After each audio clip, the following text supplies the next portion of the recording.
ഈശോയിൽ ഏറെ സ്നേഹമുള്ളവരെ, ഒക്ടോബർ മാസം പരിശുദ്ധ അമ്മയ്ക്ക് പ്രത്യേകം പ്രതിഷ്ഠിതമായ ജപമാല മാസമാണല്ലോ. പ്രിയപ്പെട്ടവരെ, പരിശുദ്ധ അമ്മയുടെ ഗുണഗണങ്ങളിലേക്ക് നോക്കുമ്പോൾ അമ്മയുടെ ലാളിത്യം എന്നെ വളരെ സ്വാധീനിച്ചു.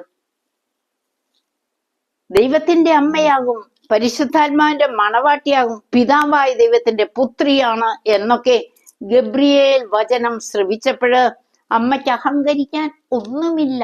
അമ്മ പറഞ്ഞു, ഇതാ കർത്താവിന്റെ ദാസി, നിന്റെ വാക്ക് എന്നിൽ നിറവേറട്ടെ.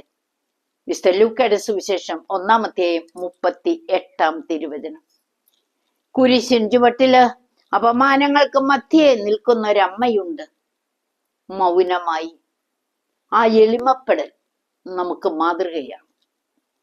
പ്രിയപ്പെട്ടവരെ, അപമാനഭാരമേൽക്കേണ്ട ഘട്ടത്തില് അമ്മ നമുക്ക് ഉദാഹരണം നൽകുന്നുണ്ട്.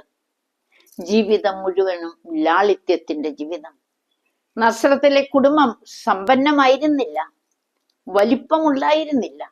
പക്ഷെ അമ്മ സന്തോഷത്തോടെ തുന്നൽ പണി ചെയ്ത് അവിടെ ജീവിച്ചു. പ്രിയപ്പെട്ടവരെ, ലളിത ജീവിതത്തിലൂടെ കടന്നു പോകാൻ പരിശുദ്ധമ്മ നമുക്ക് മാതൃക നൽകട്ടെ. ദൈവം അഹങ്കാരികളെ എതിർക്കുകയും എളിയവർക്ക് കൃപ നൽകുകയും ചെയ്യുന്നു എന്ന് യാക്കോബ് ശ്ലീഹ ലേഖനത്തിലെ 4-ാം അധ്യായം 6-ാം തിരുവചനത്തിൽ പറയുന്നില്ലേ? നമുക്ക് കൃപ സ്വന്തമാക്കാം. ദൈവം എല്ലാവരെയും അനുഗ്രഹിക്കുന്നുണ്ട്. ആമീൻ.